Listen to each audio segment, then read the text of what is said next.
Ẹ̀yin èèyàn ilé èwo lẹ ṣe káàbọ̀ sí Mashola Gist TV. Ṣé àlàáfíà ni ẹwà gbogbo lè ń kọ́ gist tèmi èyí tí a gbọ́ wọ́n ní àǹtí wáyé. Wọ́n banújẹ́ nígbà tí bàbá kábíyèsí parọ́pò ní kò sí ààyè kankan láti ra ilé míì wípé nítorí pé kábíyèsí ti ra ilé fún wọn wípé gbogbo àwọn olórí kí wọ́n kó lọ sí ilé tí kábíyèsí rà fún wọn wípé bí ọdún kan àbọ̀ ní kábíyèsí fi ń tẹnu mọ́ fún wọn wípé kán lọ ra lé àwọn àsanwó. Wọ́n ní wọ́n kọ etí kúnkún sí ọ̀rọ̀ yẹn, wọ́n ní wọ́n gbé ìgbésẹ̀ èyí tí kábíyèsí ní kí wọ́n gbé. Wọ́n ní ìgbà tí kábíyèsí wá mú owó lápò ara wọn tó lọ ra lé ni ìwọ wá padà wá ló wá ló tún fẹ́ lọ ra ilé míì wípé kò sí ààyè kankan fún olórí kankan láti ra ilé mọ́ wípé tí wọn ò bá ti lè kó lọ sí ilé tí kábíyèsí rà fún wọn kí wọ́n lọ sí ilé fámílì wọn allegedly. Ọ̀rọ̀ tá a gbọ́ lẹ́nu parọ́pò nìyẹn wípé gbogbo wọn ní láti kúrò nínú palace yẹn nínú oṣù June èyí tí a mú yìí. Ẹ̀yin èèyàn lé ẹ jẹ́ ká jọ wọ inú gist tèmi. Ẹ̀yin náà mọ̀ pé a mú gist wá wípé àǹtí wáyé ó wá pẹ̀lú fámílì wọn sí inú palace wípé òun ti ṣetán tó ń fẹ́ ra lé nítorí pé kábíyèsí ti ní kí àwọn kúrò nínú palace. Wọ́n ní kábíyèsí ò fún lésì o, wọ́n ní gbogbo ọ̀rọ̀ tó ń sọ wọ́n ní kábíyèsí kàn ń wòran ni.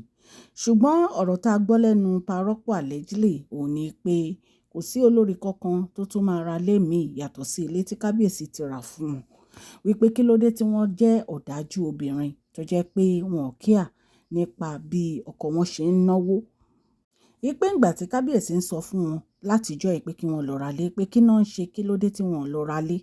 Ipò ṣe wá jẹ́ ní ìsìn náà wá ní àwọn fẹ́ lọ ra lé. Wọ́n ní àǹtí wáyé ní àwọn fẹ́ ra lé sí Àbújá àbí Lẹ́kí. Wọ́n ní kò sí ààyè fún olórí kankan láti ra ilé míì ju ilé tí kábíyèsí rà fún wọn lọ.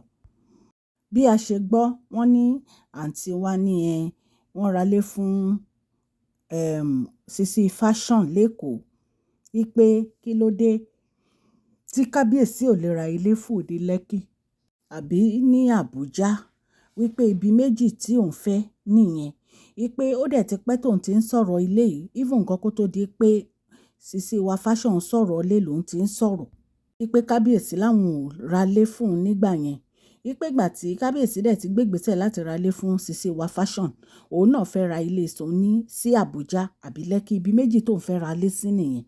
Ó ní ilé tí kábíyèsí rà sí Ilé Ifẹ̀ wípé òun ti sọ fún kábíyèsí pé òun ò fẹ́ gbé Ilé Ifẹ̀ wípé báwo ni kábíyèsí ṣe máa ra lé fún un ní Ilé Ifẹ̀. Wọ́n ní bàbá wa rọ́pò ní ọ̀rọ̀ tó ń sọ yẹn ọ̀ràn dandan ni wípé ibi tí ọkọ wọn bá fẹ́ kán gbé náà máa gbé. Jẹ́ kí n kí ẹ̀yin olólùfẹ́ mi ní ilé lóko àti lẹ́yìn òde. Mashola Gist TV ń kí yín. Mashola Gist TV ń kí yín. Adúpẹ́ adúpẹ́ atọ́pẹ́dá. Mashola Gist TV ń kí yín. Mashola Gist TV ń kí yín o. Ó ní ẹ ṣé o lọ́wọ́ ọkùnrin, lọ́wọ́ obìnrin, lọ́wọ́ ọmọdé, lọ́wọ́ àgbà.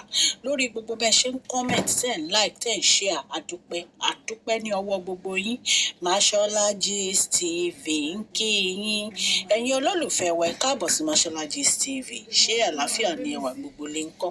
Orúkọ mi ni Mashola kò yí padà. A máa ń sọ̀rọ̀ nípa celebrity gist, royal gist, politics àti gbogbo nǹkan tó ń ṣẹlẹ̀ ní agbègbè orílẹ̀-èdè bàbá wa ní ilẹ̀ Nàìjíríà.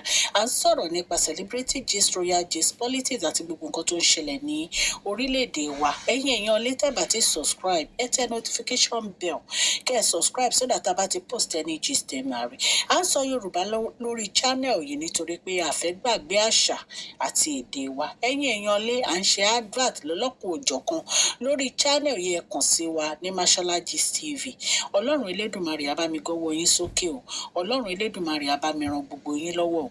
Òkè òkè ni ọlá yín á máa lọ o. Ọlá yín ò ní lọ ìsàlẹ̀ láíláí. Ẹ̀yin èèyàn lé bí a ṣe gbọ́ nìyẹn tí parọ́pò sọ fún àǹtí wáyé wípé kò sí ààyè láti ra ilé sí ibì kankan àfi ibi tí ọkọ wọn bá fẹ́ kán gbé. Wípé kábíyèsí ti ra ilé fún wọn wípé kán kó lọ sí ilé tí kábíyèsí rà fún wọn, wípé tí wọn ò bá dẹ̀ kó lọ síbi ilé tí kábíyèsí rà fún wọn, kán kó lọ sí ilé family house wọn. Ṣé ẹ mọ̀ pé ìgbà kan náà ni a sọ fún yín pé àǹtí wa wá sí inú palace tí ó ń sọ fún kábíyèsí wípé kábíyèsí ò fìfẹ́ hàn sí òun, wípé òun ò mọ nǹkan tí ó dé tó jẹ́ pé gbogbo nǹkan tó yẹ kó ń ṣe gẹ́gẹ́ bí obìnrin ló ń ti ṣe, pé kábíyèsí kọ̀ pa òun tì ní. Wọ́n ní ìgbà yẹn ni kábíyèsí ní pé èèyàn kan péré tó deserve ìfẹ́ àwọn òun ni Queen Naomi. Ìpè lẹ́yìn Queen Naomi ni Dr. Elizabeth, nítorí pé wọ́n fẹ́ àwọn nítorí ìfẹ́ ni. Kó múùfù lọ sí ilé tí àwọn rà. Wọ́n ní àǹtí wa ní Àbújá ló ń fẹ́ ra lé sí. Wọ́n ní kábíyèsí ó sọ̀rọ̀. Àǹtí wa ní Lẹ́kí ló ń fẹ́ ra lé sí. Wọ́n ní kábíyèsí ó sọ̀rọ̀. Wọ́n ní kábíyèsí ní àwọn ti ra lé táwọn fẹ́ rà fún àwọn olórí. Wọ́n ní parọ́pò ní kí ló dé tó yẹ pé àwọn olórí yìí kò sí nǹkan tí kábíyèsí ṣe tí wọ́n appreciate. Ìpè bí kábíyèsí ṣe ń gbé ìgbésẹ̀ láti mú ìyàwó wọn padà wá sínú palace ní kábíyèsí ń gbé ìgbésẹ̀ fún àwọn náà, ìpè ṣùgbọ́n kò tẹ́ wọn lọ́rùn gbogbo nǹkan tí kábíyèsí ń ṣe. Wọ́n ní parọ́pò tẹ̀síwájú allegedly wípé ọmọ àwọn kò lè wá ṣe ju bí wọ́n ṣe ń ṣe yìí lọ o. Ìpè ìyàwó tí ò bá ní ìtẹ́lọ́rùn àti láti gba gbogbo nǹkan tí kábíyèsí ń ṣe kí wọ́n lọ sí ilé family house wọn, ìpè torí kábíyèsí ti gbìyànjú tó. So allegedly ẹ̀yin èèyàn wa, nǹkan tá a gbọ́ tí parọ́pò sọ ni. A dúpẹ́ lọ́wọ́ gbogbo etí tó ń gbọ́ wa o. Ọlọ́run Elédùmarè á bá mi gbọ́wọ́ yín sókè òkè òkè ní ọlá yín á máa lọ o. A kú ọ̀sẹ̀ tuntun, ọ̀sẹ̀ yìí á tù wá lára o. Gbogbo nǹkan tá à ń fẹ́ nínú ọ̀sẹ̀ àtoṣù tuntun yìí ni Ọlọ́run máa ṣe fún wa. Mo kí gbogbo yín happy new month. Oṣù yìí oṣù ayọ̀, oṣù àlàáfíà ló máa mú wá fún ìdílé kọ̀ọ̀kan ní agbára Ọlọ́run. Ẹ̀yin new subscribers wa, ẹ káàbọ̀. Ẹ̀yin old subscribers wa, a dúpẹ́ lọ́wọ́ yín àtẹ̀yin tuntun tẹ́ ẹ ṣe darapọ̀. Ọlọ́run á bá mi gbọ́wọ́ yín sókè òkè òkè ní ọlá yín máa lọ. Please share this video, like and subscribe.